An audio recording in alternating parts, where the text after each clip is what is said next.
بسم الله الرحمن الرحيم. الحمد لله الذي أنزل على عبده الكتاب ولم يجعل له عوجا قيما لينذر بأسا شديدا من لدنه ويبشر المؤمنين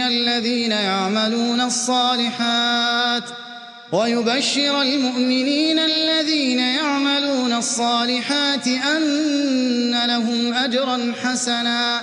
ماكثين فيه أبدا وينذر الذين قالوا اتخذ الله ولدا ما لهم به من علم ولا لآبائهم كبرت كلمة تخرج من أفواههم إن يقولون إلا كذبا فلعلك باخع نفسك على آثارهم إن لم يؤمنوا بهذا الحديث أسفا إنا جعلنا ما على الأرض زينة لها لنبلوهم أيهم أحسن عملا وإنا لجاعلون ما عليها صعيدا جرزا أم حسبت أن أصحاب الكهف والرقيم كانوا من آياتنا عجبا إذ أوى الفتية إلى الكهف فقالوا ربنا آتنا من لدنك رحمة وهيئ لنا من أمرنا رشدا فضربنا على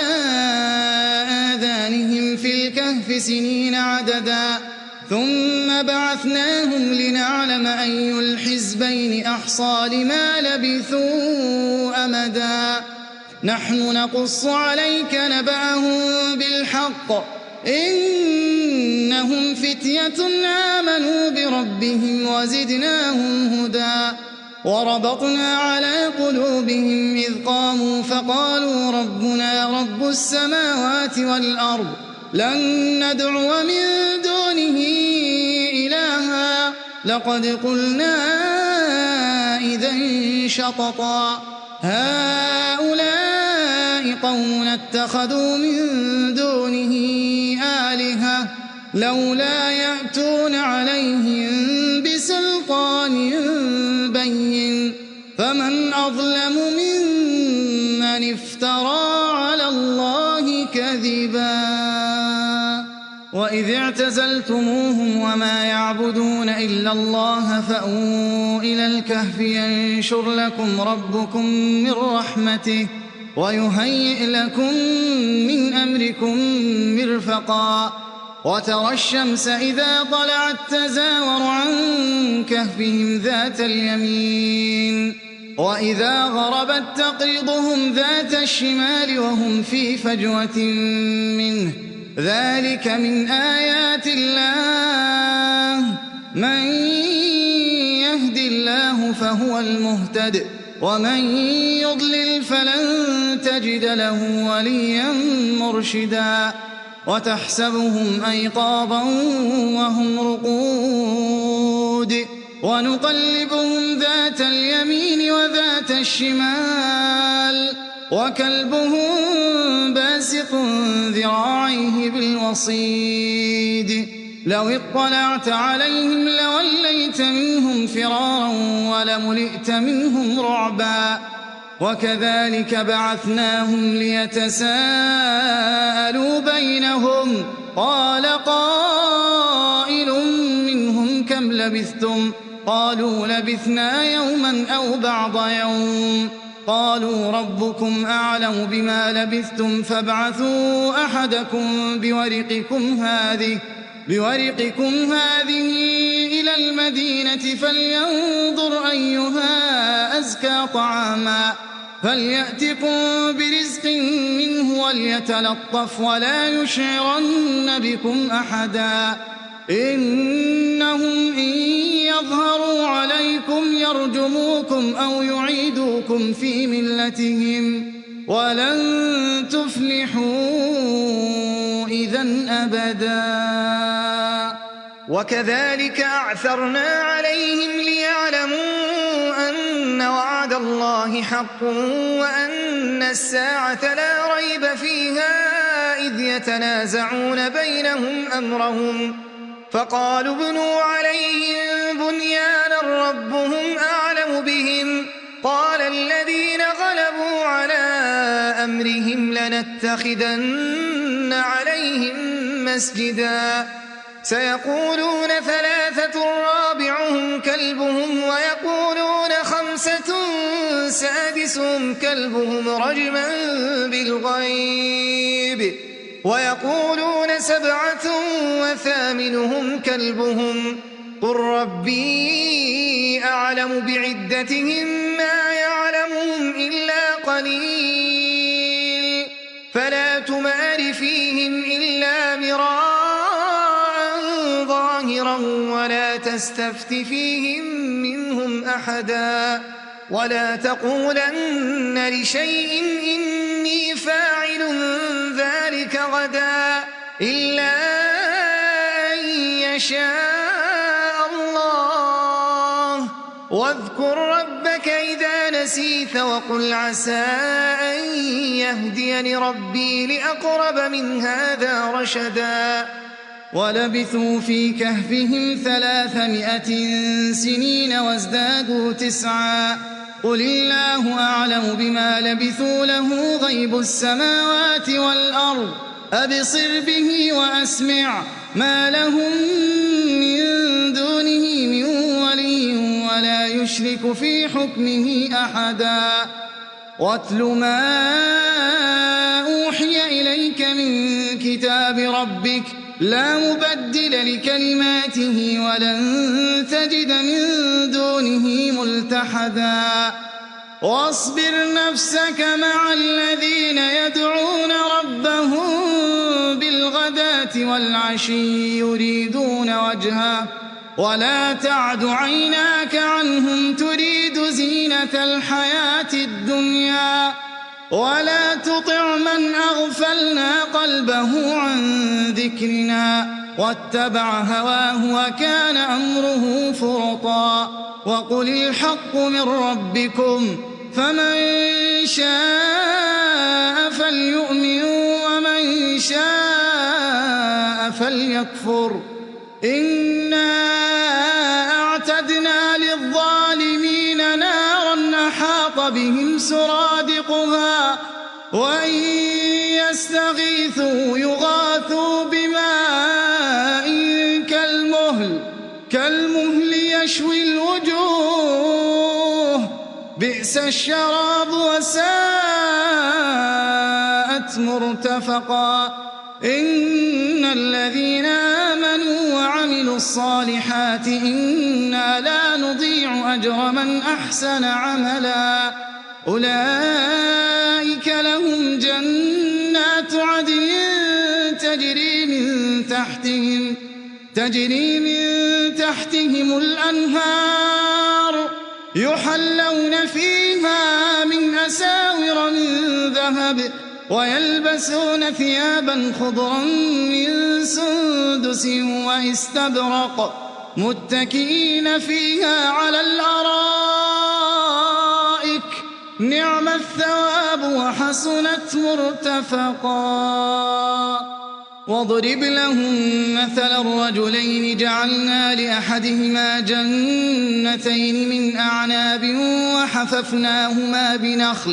وحففناهما بنخل وجعلنا بينهما زرعا كلتا الجنتين آتت أكلها ولم تظلم منه شيئا وفجرنا خلالهما نهرا وكان له ثمن فقال لصاحبه وهو يحاوره أنا أكثر منك مالا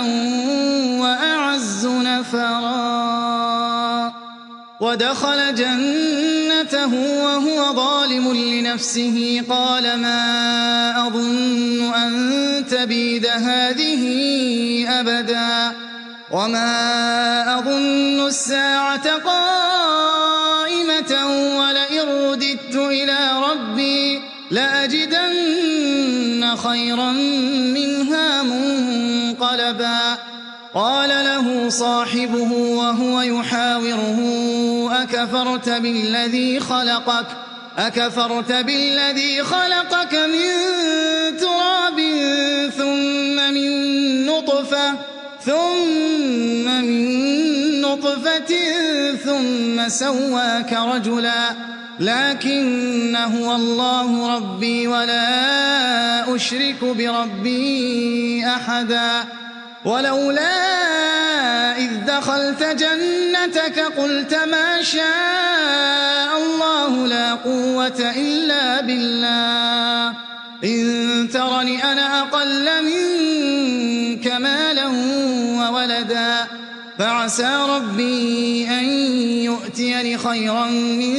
جنتك ويرسل عليها حسبانا من السماء فتصبح صعيدا زلقا أو يصبح ماؤها غورا فلن تستطيع له طلبا وأحيط بثمره فأصبح يقلب كفيه على ما أنفق فيها وهي خاوية على عروشها ويقول يا ليتني لم أشرك بربي أحدا ولم تكن له فئة ينصرونه من دون الله وما كان منتصرا هنالك الولاية لله الحق هو خير ثوابا وخير عقبا واضرب لهم مثل الحياة الدنيا كماء أنزلناه من السماء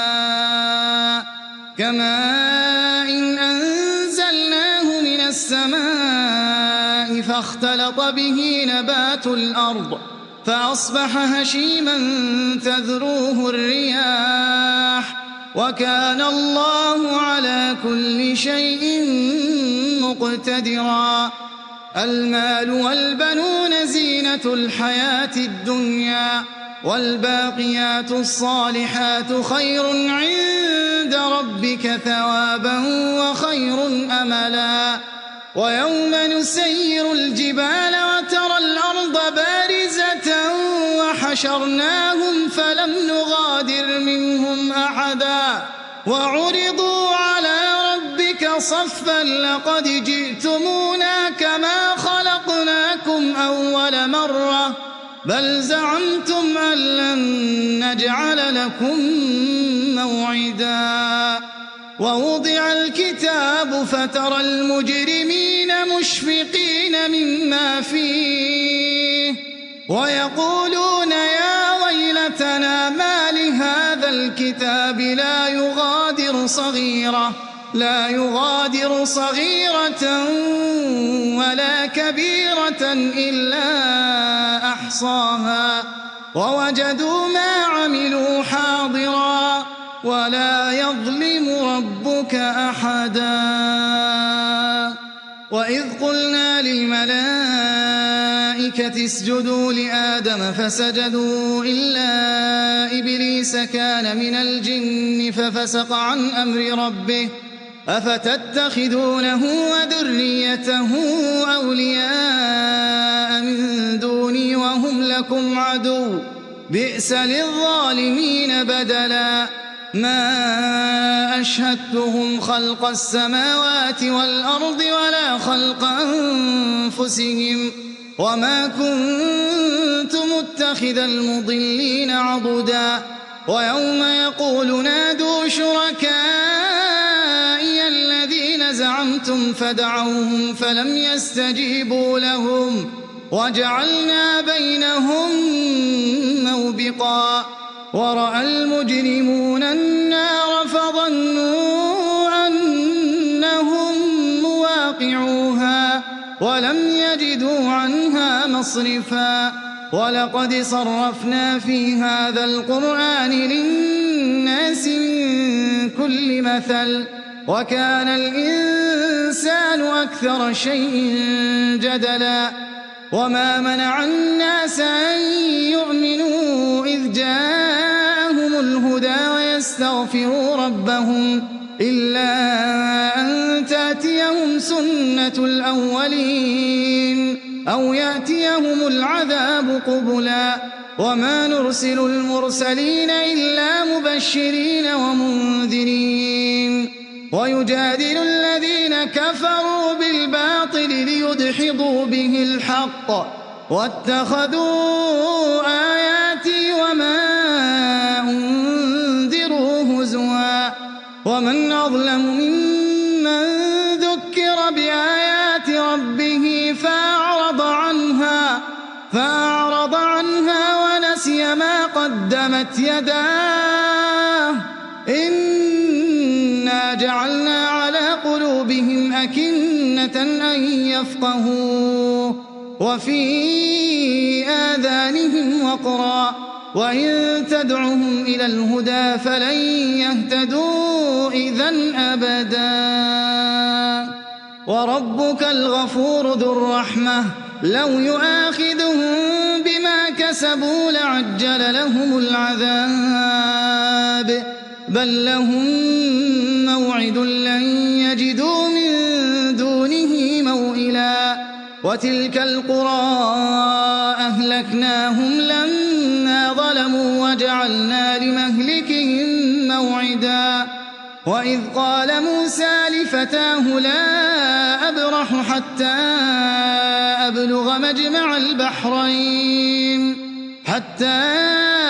أبلغ مجمع البحرين أو أمضي حقبا فلما بلغا مجمع بينهما نسيا حوتهما فاتخذ سبيله في البحر سربا فلما جاوزا قال لفتاه آتنا غداءنا لقد لقينا من سفرنا هذا نصبا قال أرأيت إذ أوينا إلى الصخرة فإني نسيت الحوت وما أنسانيه إلا الشيطان أن أذكره واتخذ سبيله في البحر عجبا قال ذلك ما كنا نبغي فارتدا على آثارهما قصصا فوجدا عبدا من عبادنا آتيناه رحمة من عندنا وعلمناه من لدنا علما قال له موسى هل أتبعك على أن تعلمني مما علمت رشدا قال إنك لن تستطيع معي صبرا وكيف تصبر على ما لم تحط به خبرا قال ستجدني إن شاء الله صابرا ولا أعصي لك أمرا قال فإن اتبعتني فلا تسألني عن شيء حتى أحدث لك منه ذكرا فانطلقا حتى إذا ركبا في السفينة خرقها قال خرقتها لتغرق أهلها لقد جئت شيئا إمرا قال ألم أقل إنك لن تستطيع معي صبرا قال لا تؤاخذني بما نسيت ولا ترهقني من أمري عسرا فانطلقا حتى إذا لقيا غلاما فقتله قال أقتلت نفسا زكية بغير نفس لقد جئت شيئا نكرا قال ألم أقل لك إنك لن تستطيع معي صبرا قال إن سألتك عن شيء بعدها فلا تصاحبني قد بلغت من لدني عذرا فانطلقا حتى إذا أتيا أهل قرية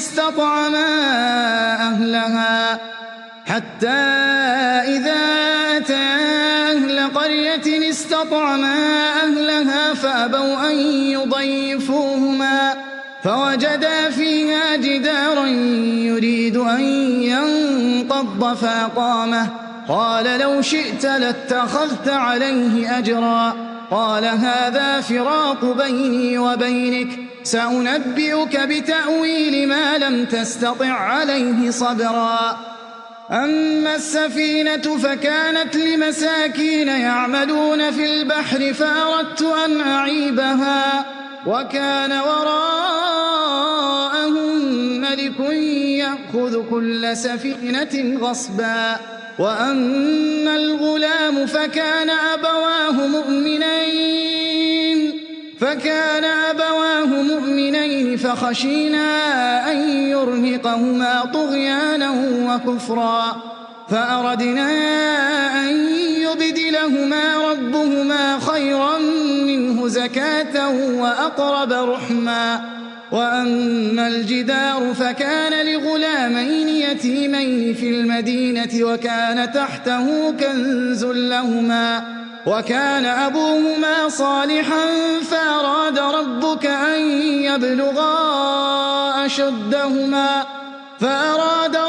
أن يبلغا أشدهما ويستخرجا كنزهما رحمة من ربك وما فعلته عن أمري ذلك تأويل ما لم تسطع عليه صبرا ويسألونك عن ذي القرنين قل سأتلو عليكم منه ذكرا إنا مكنا له في الأرض وآتيناه من كل شيء سببا فأتبع سببا حتى إذا بلغ مغرب الشمس وجدها تغرب في عين حمئة ووجد عندها قوما قلنا يا ذا القرنين إما أن تعذب وإما أن تتخذ فيهم حسنا قال أما من ظلم فسوف نعذبه ثم يرد إلى ربه فيعذبه عذابا نكرا وأما من آمن وعمل صالحا فله جزاء الحسنى وسنقول له من أمرنا يسرا ثم أتبع سببا حتى إذا بلغ مطلع الشمس وجدها تطلع على قوم لم نجعل لهم من دونها سترا كذلك وقد أحطنا بما لديه خبرا ثم أتبع سببا حتى إذا بلغ بين السدين وجد من دونهما قوما لا يكادون يفقهون قولا قالوا يا ذا القرنين إن يأجوج ومأجوج مفسدون في الأرض فهل نجعل لك خرجا على أن تجعل بيننا وبينهم سدا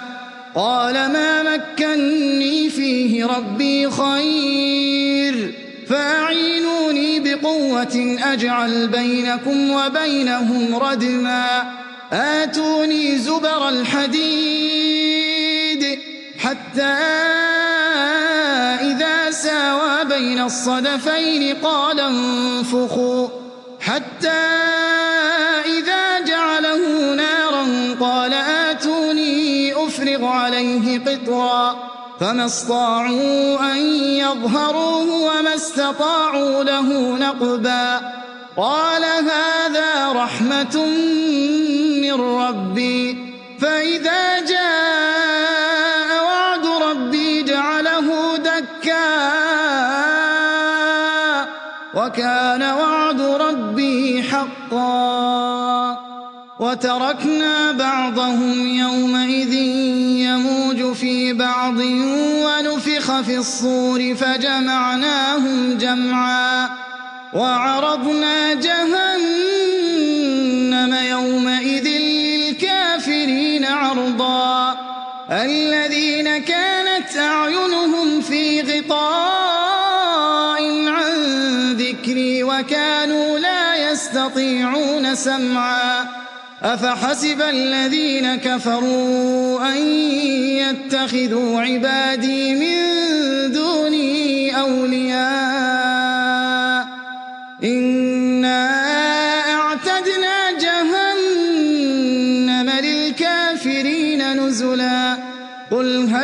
نُنَبِّئُكُم بِالْأَخْسَرِينَ أَعْمَالًا الَّذِينَ ضَلَّ سَعْيُهُمْ فِي الْحَيَاةِ الدُّنْيَا وَهُمْ يَحْسَبُونَ أَنَّهُمْ يُحْسِنُونَ صُنْعًا أُولَئِكَ الَّذِينَ كَفَرُوا بِآيَاتِ رَبِّهِمْ وَلِقَائِهِ فَحَبِطَتْ أَعْمَالُهُمْ فَلَا نُقِيمُ لَهُمْ يَوْمَ الْقِيَامَةِ وَزْنًا ذَلِكَ جَزَاؤُهُمْ جَهَنَّمُ بما كفروا واتخذوا آياتي ورسلي هزوا